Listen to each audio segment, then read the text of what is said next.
Hey everybody, we're live. It is June 4th already. Adam had to step away, so we've got Carrie filling in tonight. So let's kick off our show with our beautiful intro video. If I can get it queued up here. What's happening right now?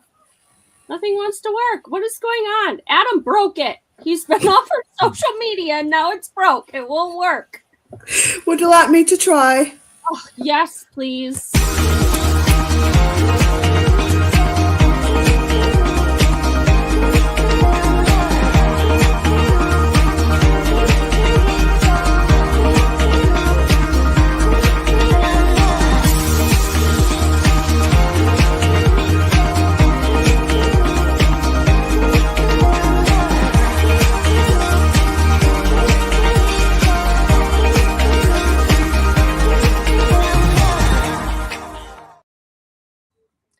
Thanks. I think I clicked the wrong one. I don't know. Whatever. It's fine. I think I might have clicked the old one, but hey ho, we got an intro. Whatever. I mean, this just shows our realness on the show. Like, whatever. Yep. It's fine. That's right. It's fine. I mean, we're talking about parents and mental health. We're stressed. Yes.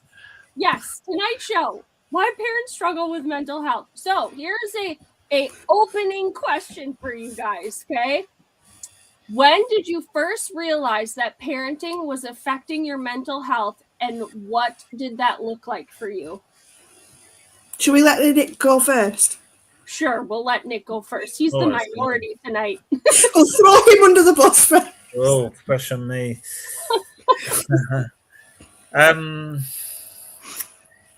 Yeah, I mean, looking back when my son was born, I mean, I think that, you know, I can't remember exactly, but yeah, you know, obviously having a child, you know, from the moment it's born, you know, there's a whole lot of extra time and energy you have to devote to them, you know, and a lot of stresses over, you know, sleepless nights and worry about their health and I think, you know, that pressure, of having to give that time and energy to a child can affect the relationship with the partner. And often, you know, obviously can be working as well, you know, and you know, in the stress and time, you know, work, perhaps in juggling these things. So yeah, I don't know. I mean, maybe, you know, I think I remember the terrible twos age, you know, when sometimes around that time children can go for that little bit challenging behaviour that period. And I think I remember with my son, you know, he went for that terrible two sort of stage and yeah, it was a lot of, you know, it was quite hard to sort of with our own things going on, you know, in our lives, you know, you know, and then you know, personally, then having a relationship with a partner, then trying to cope with the challenging behaviour of a child, you know, as all children are. But yeah, I think around that period, definitely, it's like, how do you compartmentalise all these things so they don't just sort of, you know. I think most of us have been like in the. Hey, so how about you, Carrie? I think it was when Tegan was born. She was about 3 days old, maybe 4 days old. And it was the first time we were leaving the house with two kids. And we said to my mum, I'll meet you in such a place in about an hour. Probably going to take us about half an hour to get through the door with two kids. 2 hours later, we made it through the door. Yeah.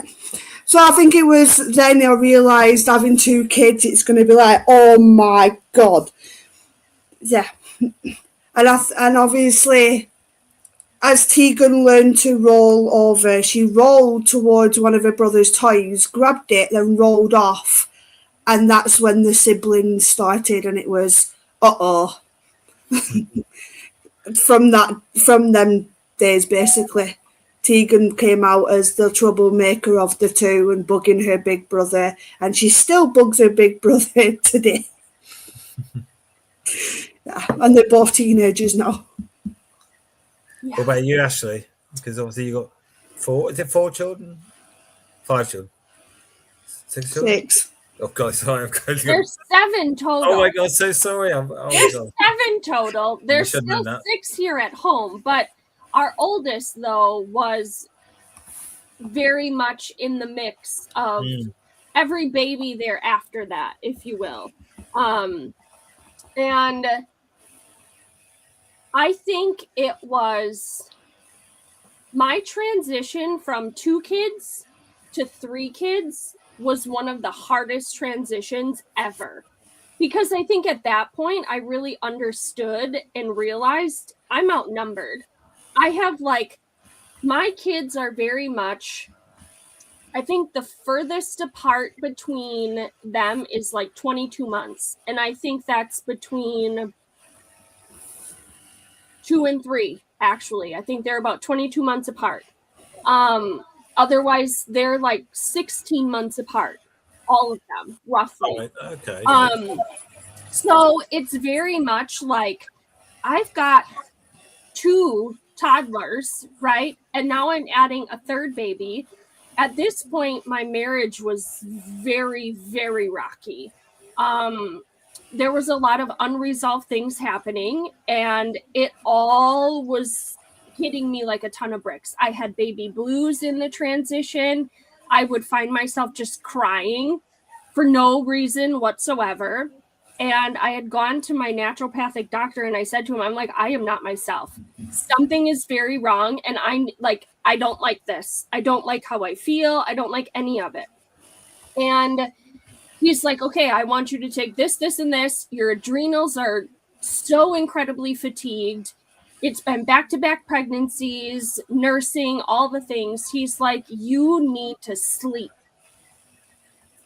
Sure, I'll add that into my repertoire. So it was really in that time that I was oh my gosh. And then I added a 4th baby. And during that pregnancy, that was the pregnancy with my daughter, I was on bed rest for a couple of months because I was so sick.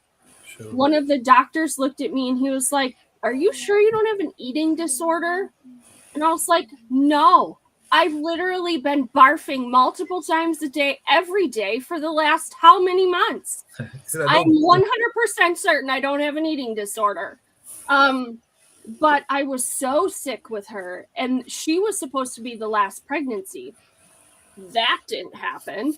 But after I had her, in moving from 3 to 4 and 4 to 5 and 5 to 6, it was what's another kid? It didn't have that much of an impact on me. Now, that wasn't to say I wasn't exhausted or very burned out, but it was it wasn't anything new. If you will. It was oh, what's another kid? Yeah, sure. I don't know. Maybe I'm just crazy. What's the one thing you wish someone would have told you about parenting and mental health before you became a parent? How stressful it would be, especially when you're going to multiple children. I mean, having Wyatt, obviously there's a 10-year age gap. We completely gave up the idea of having another child, and we were happy with the 2 we had. And then it was just out the blue. I found myself pregnant right before Christmas. And it was, we've got to go back to doing it all over again. We're going to have 2 teenagers and a toddler at the same time. Terrible 2s and teenage hormones. How the hell is that going to work out? It's stressful. Sure. And we almost daily, we're rock, hard place, me. Sure. Yeah, it is. It's you bang your head against a brick wall. These kids are not listening. Oh, that's a classic, isn't it? Yeah. So the stress. If they'd have told me having multiple kids was this stressful, I'd have been Adam, you're having a snip after Tegan. Oh, yeah. Honestly, my father-in-law had said to us, this was early in our marriage. He was if you wait until you can afford kids, you'll never have them. And that, I swear that's probably the best advice I was ever given regarding parenthood, right? But there was no discussion of how it would affect your marriage, how it, like that was through observation. That was through observation of like my parents and all of that, like how stressful kids can be. Like I was an only child until I was a teenager. And then my dad started over, and then my mom started over, and she ended up having 3 boys. So it was like I was the big sister, so there was such that age gap. I mean, for Pete's sake, I'm heading out of state to like go celebrate my baby brother's graduation from high school, and I'm about to be 40. So if that says anything, like there's a really big age gap. But it's one of those things of also, I very much say, I remember when my brothers were small and I told my mom, my kids are never going to fight that way. I'm eating those words still to this day because my children do exactly what my brothers did. And my mom's like, I am not lifting that curse off of you. I was like, please, jinxed it. take it now. I understand. Sure. So yeah, it's stressful. Teenage laziness. I mean, I was a lazy teenager, but when I was told like this has to be done, like you get on it or there's a consequence, right? And I do my best to even implement that with my kids now, but it's just like that teenage boy, like, meh, I'll do it later. And it's like, go do it now. Yep. Yep. After we had our tea tonight, Lucas has left an empty bottle on the settee, and it's how hard is it to take it into the kitchen and put it in the recycle bag with your plate? No. How? Yeah. Yeah.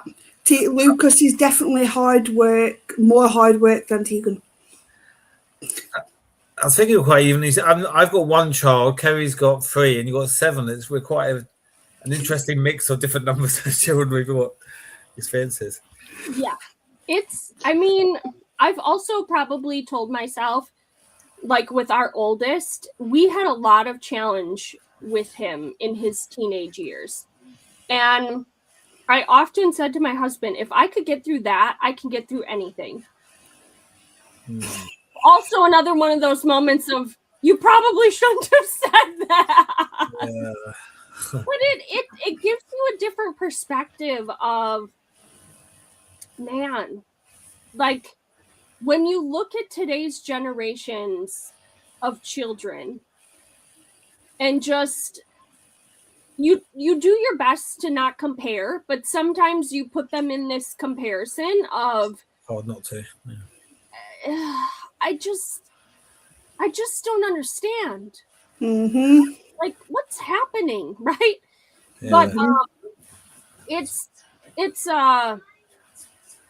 my children may not be in the category of like they're gonna sit and pick up a book. Well, there's that too. Like they're not gonna just sit and pick up a book and just read a book, right? I mean, they might at some point, but they're very much, yes, in the category of video games and phones and whatever, but it's also you need to go outside. And they want to very much like be in the dirt or let's go hunting for something or, climb a tree or play tag or hide and seek in the dark at like 11 o'clock at night when most children are boys then. Typical boys. But it's also one of those things of, letting them adventure, but then they also need to go to work with dad. And right now, our 15-year-old, he's helping dad build a deck. So like he's doing something with his hands and he's learning without learning. Yeah, because it'd be an interesting life skill for the future. Exactly. Yeah. Good value. He can obviously sort his own decking out in the future, can he? Yeah, it's good work ethic. Yeah. So it's knowing that we can teach those things to our children, but that isn't to say that that doesn't come with struggle of thinking, am I doing enough for my kids? Am I failing my kids? Like, oh, they're not the greatest writers right now. So is that going to inhibit them in the future? With today's society, probably not. Because, I mean, schools don't even teach, like, cursive anymore. Like, you don't even need a signature anymore. You know, like, everything is on the computer and online and AI. Yep. It's like, why am I beating myself up with that societal pressure that I don't need to do? Yeah. Yeah, because obviously a lot of the learning now obviously is online. They're using computers more and more, laptops, tablets, whatever else. I mean, Lucas comes home from school and he's using computers in design technology and using 3D printers. Sure. And it's, what? I never used 3D printer in my life. Another world. That's the thing. It's hard to. They're using technology that I've never used, and he knows how to work this completely just like that, and it's just wow. It's great. Yeah. My 14-year-old is the same. Like, he goes into my husband's design program, he designs something, and he sends it to the 3D printer. I was like, how'd you figure that out? He's like, well, we just measured this, and we did this, and we did that. And it's like, that's beyond my brain capability, but sure, good job. Yep. I remember when I was young, my parents would help me in my homework. But now, because, helping my son, because they use technology more and there's that level of, certainly with the technology side that he's only 10, he knows more about, he helps me in my problems with my laptop and my phone, and so it's helping him with some things, I can't, that there isn't that sort of ability to help him with all his homework, because some of the ways they do it, and that's just Yep.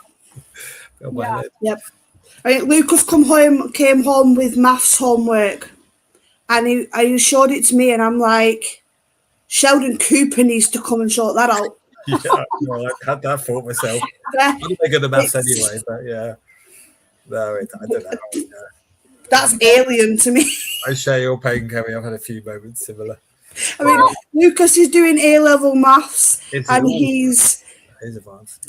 He's 14 and he's doing A-level maths, stuff that he should not be touching yet for about 2, 3, 4 years, and he's doing it now. Wow, that's incredible. He is super clever in maths. Yeah, no, definitely. He really is. But then he shows me these things and he tries to explain these different things to me, and I'm like, it's in one ear and straight out the other. Sure. I do not understand a word. Phone Sheldon Cooper. No. If only Sheldon Cooper was a real person. Right? We all need something like that. Whoa. Okay, here's the question. Does the mental load fall unevenly on one parent more than the other? Yeah, mothers get it more. Sorry, Nick, but I think mothers get hit more. You wouldn't disagree. Shut up. It's Adam. Yep, Adam's back. Go away. You would disagree. Well, I think there's, I mean, I'm sure, there's probably different pressures in different ways, I guess. I mean, I recognise, of course, mothers bear the weight of most of the responsibility in a lot of the time for the household and the bring up the children. A lot of the time, I mean, my own situation, a lot of the extra sort of stress which placed different pressures was I had been made redundant, so I wasn't working, so I was spending a lot of time bringing my son up and looking for work. But my wife at the time was working in a quite a long hour job, wanting to spend more time with my son, and obviously spend a lot of time in the evenings and weekends. So we had different. So there's different challenges there. She was not happy about having to work and not spend more time with him, and I was spending obviously more time with him, but I was stressed about not having work. Well, she had work, and so I think that's for my situation. We're different different stresses and pressures, perhaps other couples. But yeah, we were stressed in different ways, you know. And I love spending those time with my son, but obviously I felt bad I wasn't working and contributing. My wife, when was stressed, she was unhappy not spending more. I was spending more time with my son, and she was doing this stressful job, and it was. But yeah, no, I guess it's every situation is different. But I do recognise, of course, a lot of the time. Yeah. I think it does fall to mothers more. I mean, I'm not discounting there are dads out there that are stay-at-home dads, and they're doing an amazing job, but it's not a common thing to see a stay-at-home dad. It's more common to have a stay-at-home mum, and the mum has to deal with doctor's appointments, any other appointments that come up, the shopping, the cleaning, the handling of the kids, taking them to after-school activities if they attend any, and all that. While dad comes home from work, and it's generally he'll help out after tea, help at bedtimes, but then that's it. It's very much mum 90% of the time, and that's where the stress is with mum. Do you think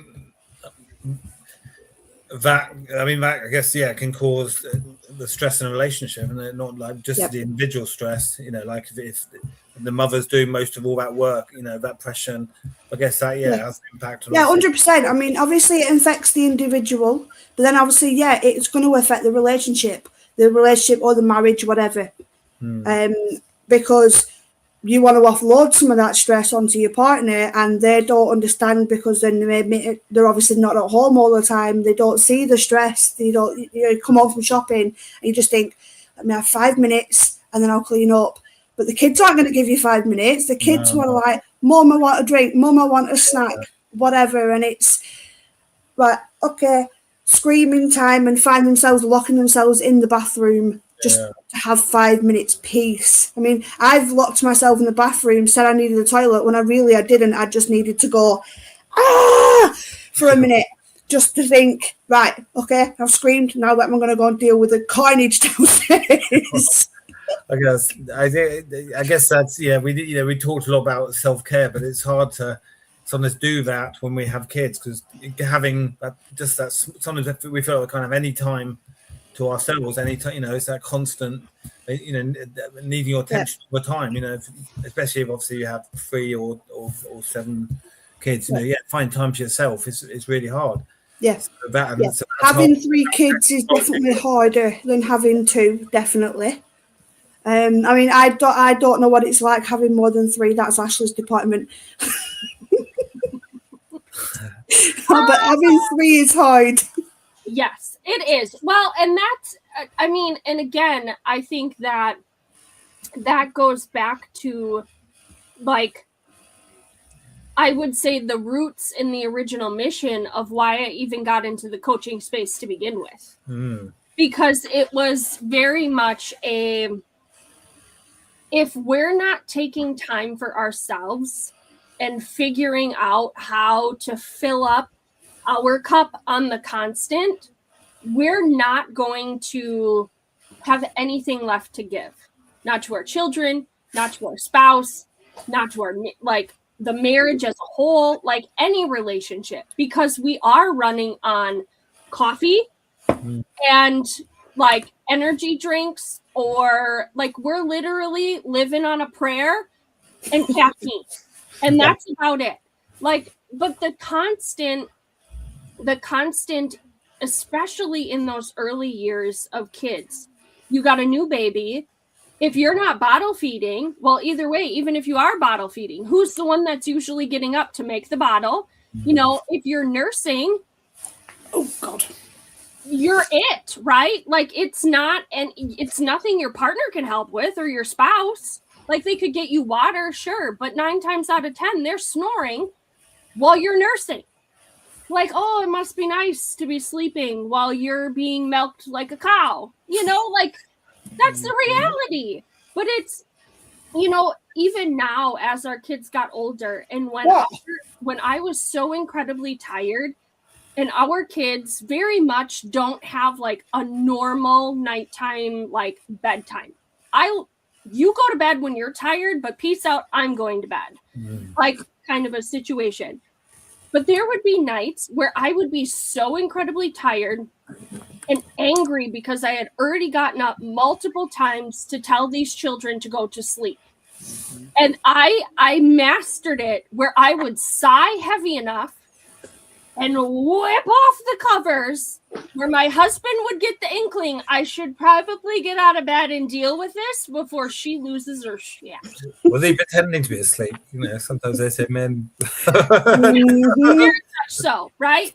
So I mastered that, and it served me well. Now I just go to bed. Like, they're old enough. Very rarely do I have to get up in the middle of the night now to tell them to like quit horsing around, but there are some nights, right?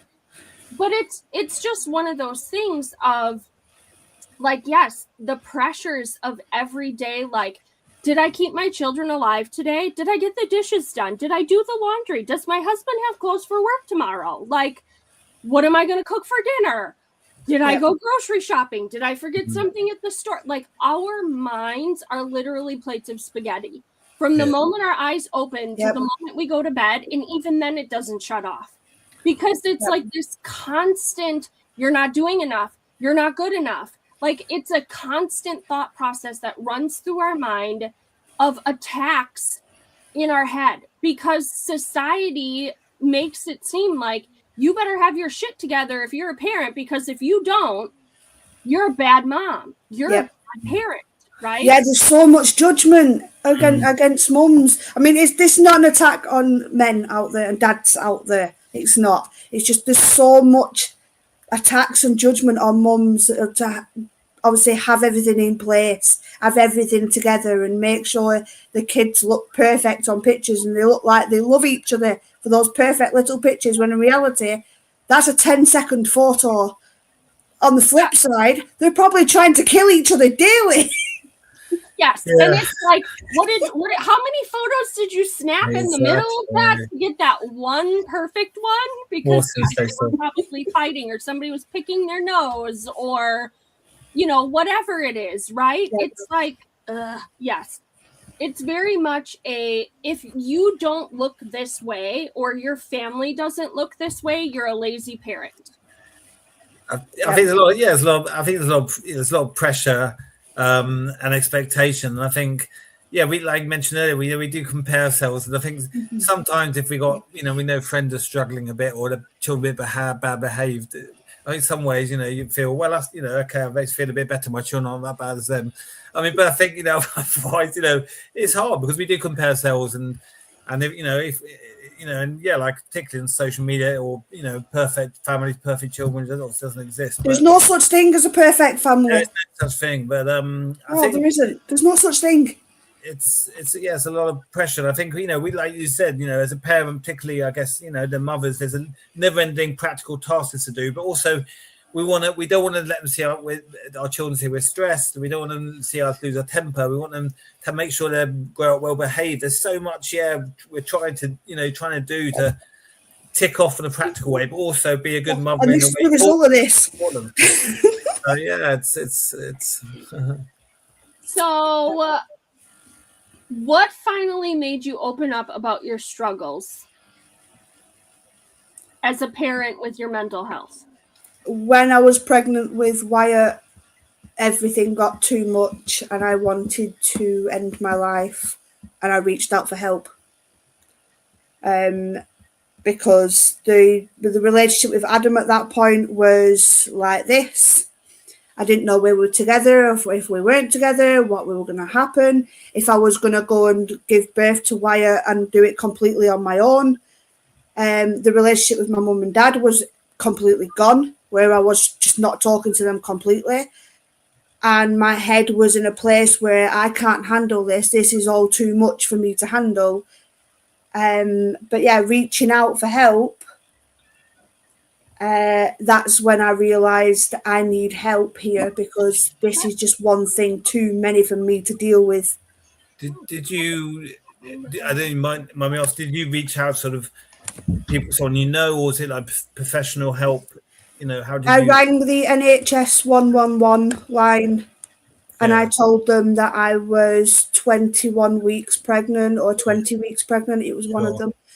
And I said that I want to end my life, but I don't want to hurt my unborn child. I need help. And they immediately obviously put the whatever it was in line, and I got the help. Okay. And I ended up being diagnosed with BPD. Sure. So obviously reaching out was the best thing you did, and then that, obviously, yeah, because obviously, I mean, before I was pregnant, if I got to that point, I would obviously put strategies in place because I had the support around me. But then it was at that point, it was my support network was gone, right, because of how much crap was going on at the time. I had no support network at all. I felt like I was completely on my own, dealing with the pregnancy as well as 2 kids, and I can't do this. No. Yeah. So that's the lowest I've ever been. Yeah. So that was the point I realised I needed help. But I mean, it's obviously good you did reach out, because obviously that got you the support you needed. And after that, obviously after going through what felt like 1,000,001 questions from about 3 or 4 different people, and being diagnosed and learning to understand this new diagnosis, obviously from that it was right. Okay, things started getting better. So I've begun to understand a little bit about me and learn about this new diagnosis and how to work things out with this new diagnosis, and little tips and tricks to help me. Okay. And things, obviously I fixed things with Adam. Sure. Took a while, but we fixed things with Adam. And then once Wyatt was here, I fixed things with my parents. Sure. So okay.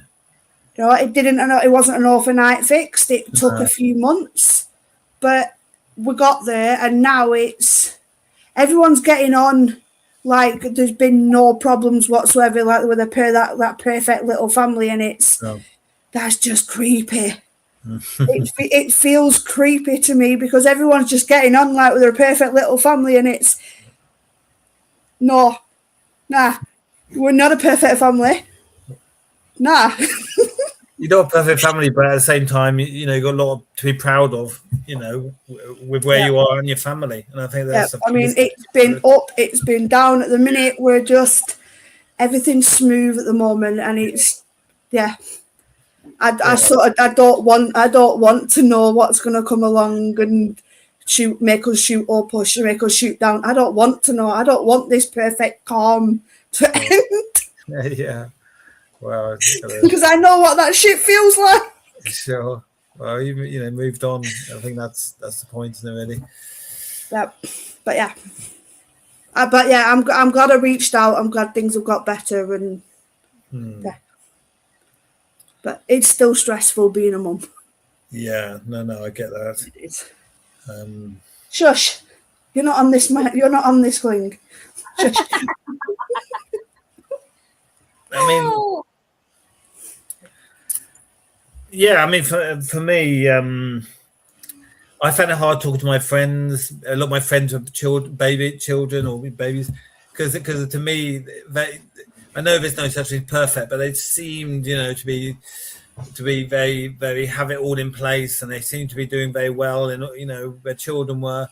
And I found it hard to have a conversation about struggles I was having when I'm sure they're probably having similar struggles, but it all seemed, as they're very, very, very on it, and everything was, to the outside so well. So I found it hard to then approach it. So I in the end went to a sort of man support group because obviously, women probably, get support from talking to other women, and so me.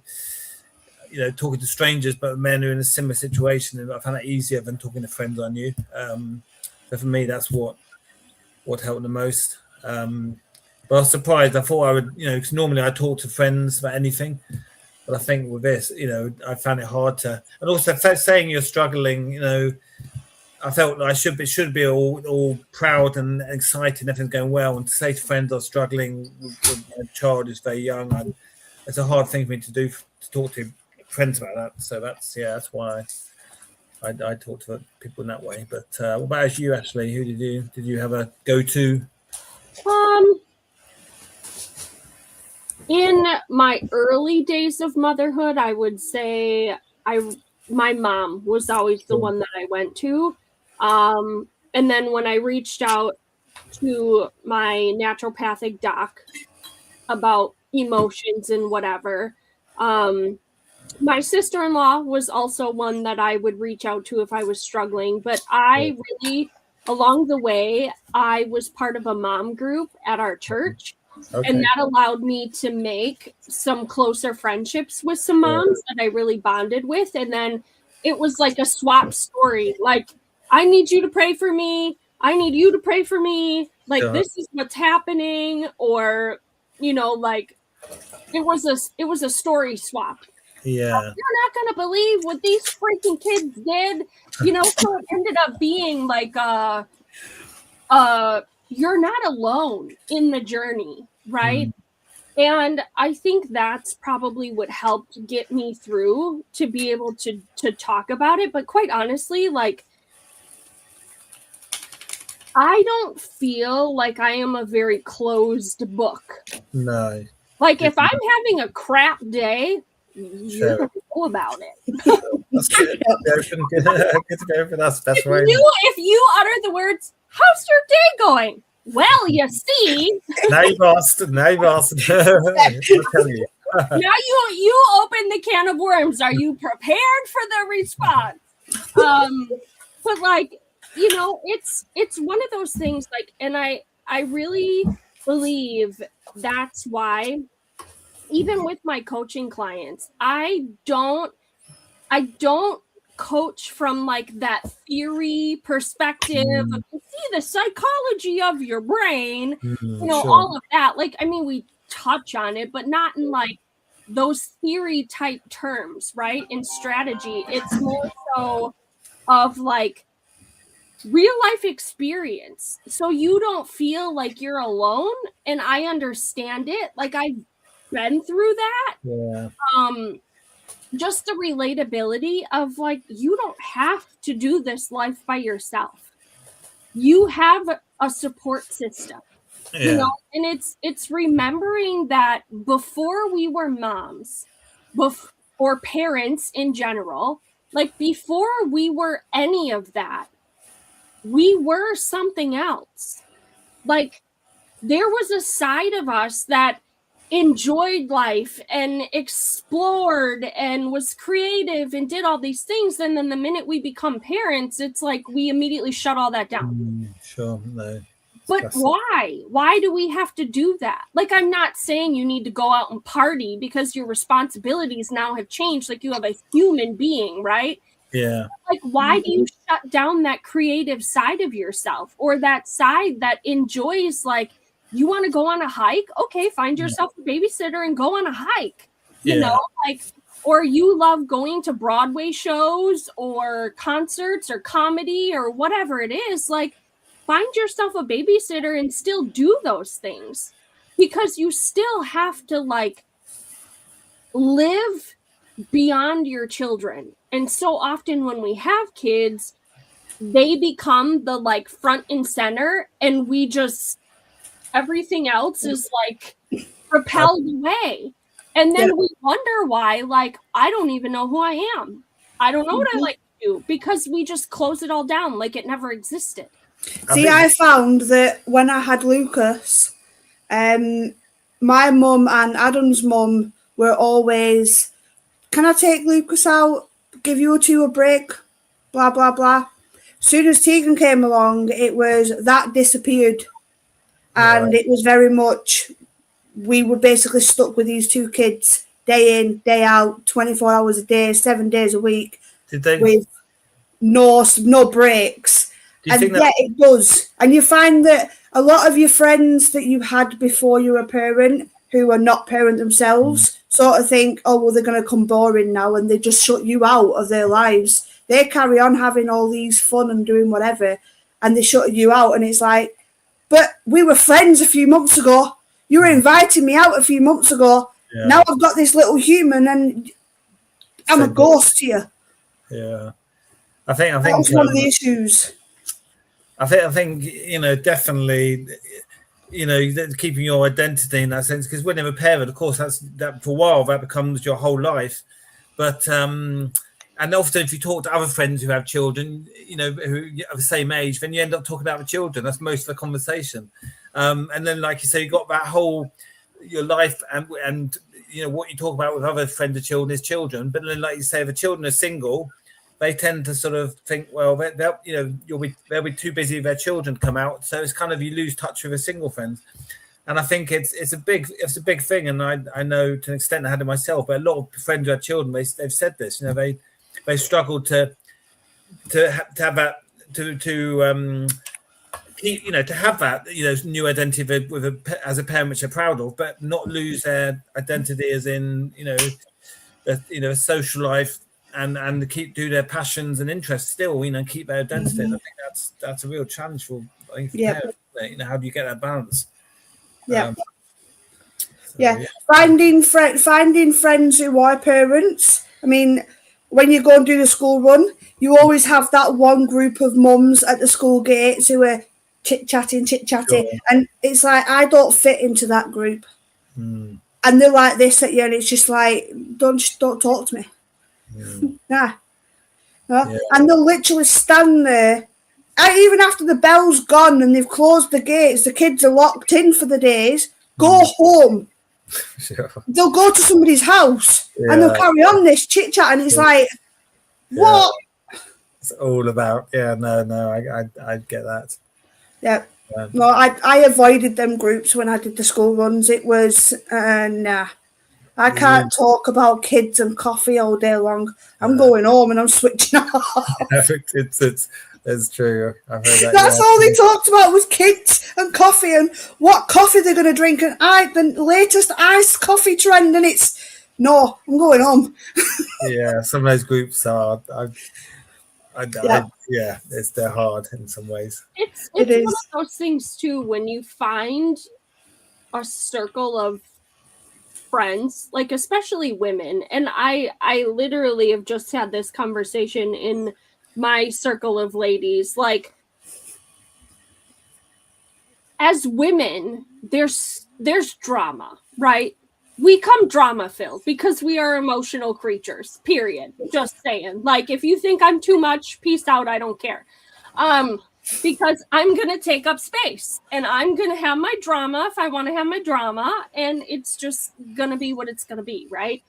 But like, it's hard for us to make close friendships sometimes. And I'm not saying it's easy for men, you know, but men typically, it's like a slug on the shoulder is what you always hear, like in, you know, social media reels and whatever, like, hey, what's up? Like, it's very superficial. Yeah, they like touching. And like, women, we want that deep connection. And it's like, if we struggle to find that deep connection with another mom or another female, just in general, like, we feel very isolated and we feel very alone. Like, there's something wrong with us because we don't have that. I would say, like, even in my teenage years, women friendship, female friendships were hard for me. So I was like, y'all are just catty and annoying and I don't like you, you know, kind of a thing. Like, I always gravitated more towards like the male type friendships. Same here. And I think it was because it was different. Like, it didn't need to have drama attached to it. I mean, sometimes it did, but it didn't have to, you know? And I think even as adults, like, it's tough to find those close-knit friends, but when you do, it's a night and day difference. It really, really is. So I encourage, like, find your people. And if you can't find your people, like, send me a message, right? And I know that opens me up to a real big can of worms, but it's like, I don't want to jump in the pit of drama with you. I'm just going to throw that out there now. But like, if you need support and you're struggling, like that's what I feel like this space is for, is like, hey, I'm having a hard time and I need some encouragement, or I need XYZ, but we have to be able to like be willing to be vulnerable to that and answer the questions honestly of like, where do I need help? Where do I struggle? Where do I need support along this journey so I don't have to feel like I'm doing this alone? Because when you isolate yourself on an island, like it's hard when you're all by yourself. Like I 10 out of 10 don't recommend it, because I have single parented in reality, like with a husband who worked buku hours, like it put our marriage on the rocks. Like we weren't connected. Like there was just discord, right? So I felt very alone, very isolated. Like I had to ask permission to be able to get time for myself. Because again, it was like, I'm mom, I'm responsible for cooking, cleaning, changing diapers, and doing all of the mom duties like we're in the 1950s of a woman's places at home, and that's all she's meant to do, right? Like that was my mentality, even though that's not what my husband was expecting. But he was also very much like, if you're going to be at home, like my promise to you is I'm going to provide so you can stay at home with our kids. Sure. So nobody else has to raise our children. And when I started moving into the space of like, I wanted something for myself, especially after my illness, like it was a hard transition. And it's like, for him, he's like, I'm so used to working and providing. He's like, I don't understand what my role now is. Because it was like, okay, now you got to be dad so I can like do my thing, right? And it was like this ebb and this flow, but also this like deep valley of we've got to figure this out. How do we still operate like as a team, but we have our own things where we're our own individual people, but yet still together and still, you know, raising our children and pouring into them in the way that they need it, right? So, and I still feel like I am a failure as a mother. I will just throw that out there right now. Like I do. But then when my kids go places and they're like, they can hold a conversation better than most adults can. Or they know how to do XYZ, or somebody else compliments me on how well behaved they are, or how polite they are, and their servant's heart, and just all the things. And I'm like, okay, I got it. You know, like I am doing a good job, but there's that part of me that is still like, you're failing your children. They're not going to be functioning people of society, and they're never going to get a job. They're never going to move out of your house. Like there's all of that plays in my head every single day. But a good mum never questions if they're a good mum. That's a saying that I've heard. A good mum doesn't worry if they're a good mum. Whereas a bad mum wouldn't give a shit. Yeah. Maybe I've said it wrong. I don't know. No, I think I get what you're saying. No, good mum questions if she's a good mum. Yeah. I'm like Ashley. There's days when I think I'm not doing a good enough job here. Yeah. And I'm failing as a mother here. But then I look at them and I think they've got a roof over their head. They've got nice clothes. They've got nice things. They have 3 meals every day. Whether if they choose to eat 3 meals a day, because sometimes they want like 6, 7, 8 meals a day. Right. We're constantly going out doing food shopping. I'm sick of food shopping. Never stops. It's never ending. I just feel like I have to go to the shop every single day to keep up with these teenagers. I think you're right though, Kerry. I mean, isn't the fact? I think that's it's a good reflection on us as a parent. If you're saying, am I a good mum or dad? Am I doing enough? Am I, that's a kind of a good sign, because like you say, if you were like complacent or you didn't think about it ever, I think, it's good to question it to an extent, because that makes you, you want to be the best parent you can be. And so, I think it's natural, but it's a good thing to an extent to say, well, am I doing a thing right? Obviously you don't want to overthink it and put too much pressure on yourself, but yeah, questioning whether we're doing things as well as we could is a healthy, to an extent, normal thing. I think it's a good sign to do that, isn't it? That's how we. But yeah. Yep. No, I mean, Lucas complains that we very rarely go out and do family activities, and it's okay.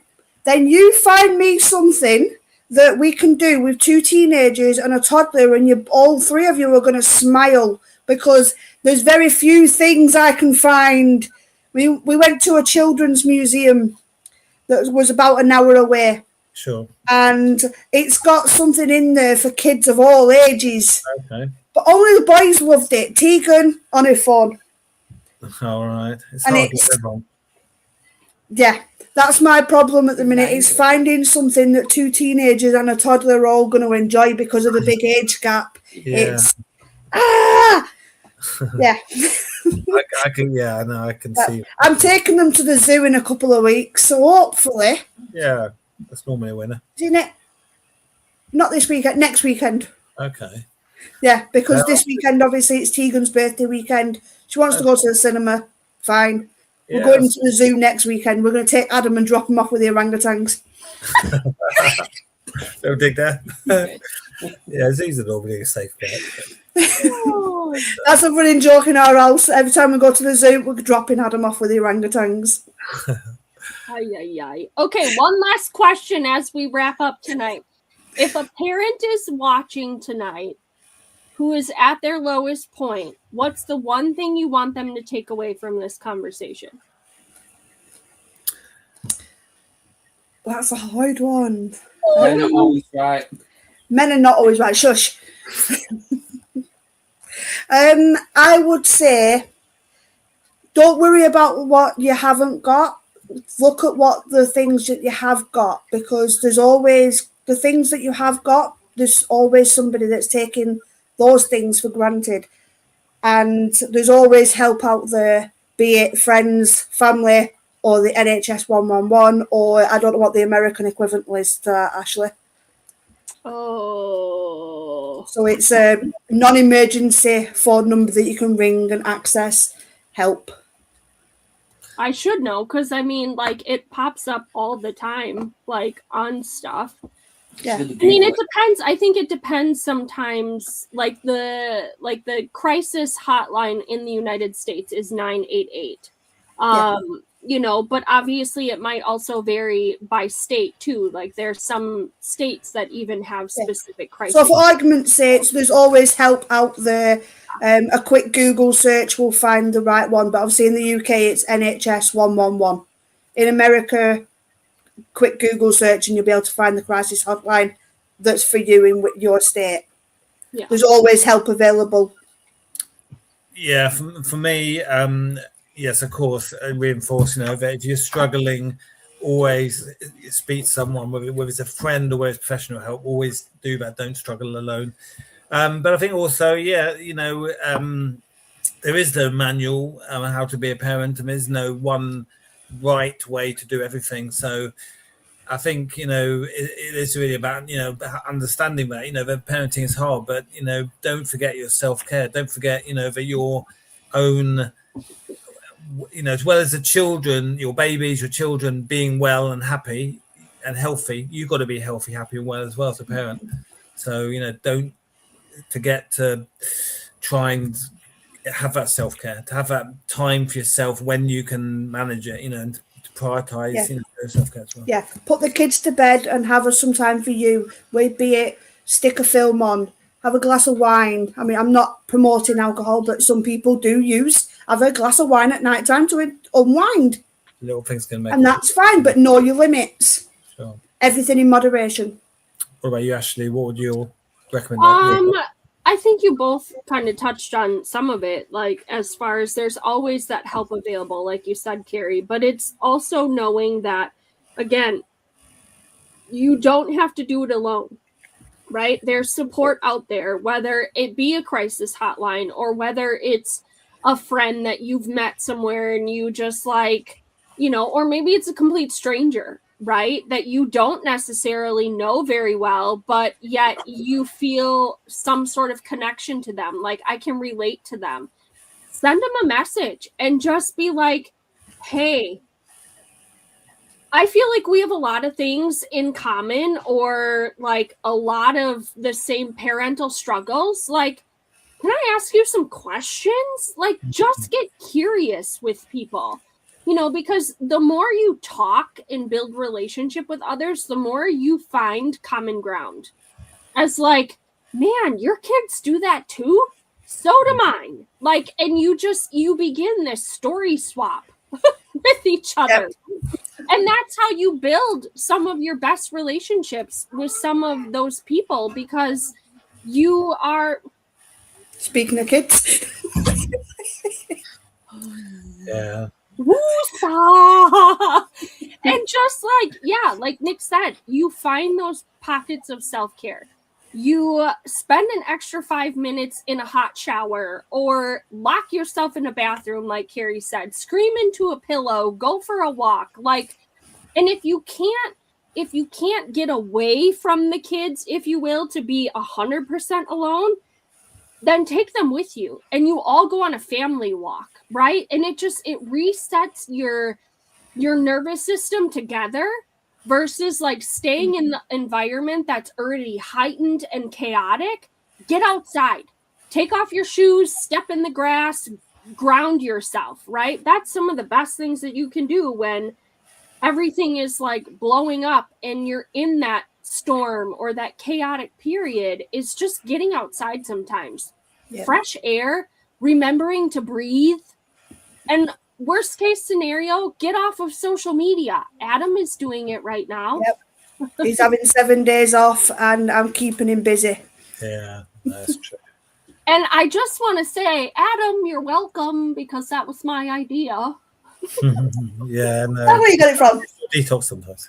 It is where he got it from. I challenged him. No, you went first. You did it first. Yeah. So I challenged him. Challenge accepted. He's doing it. I know. My turn next. After Adam. Yep.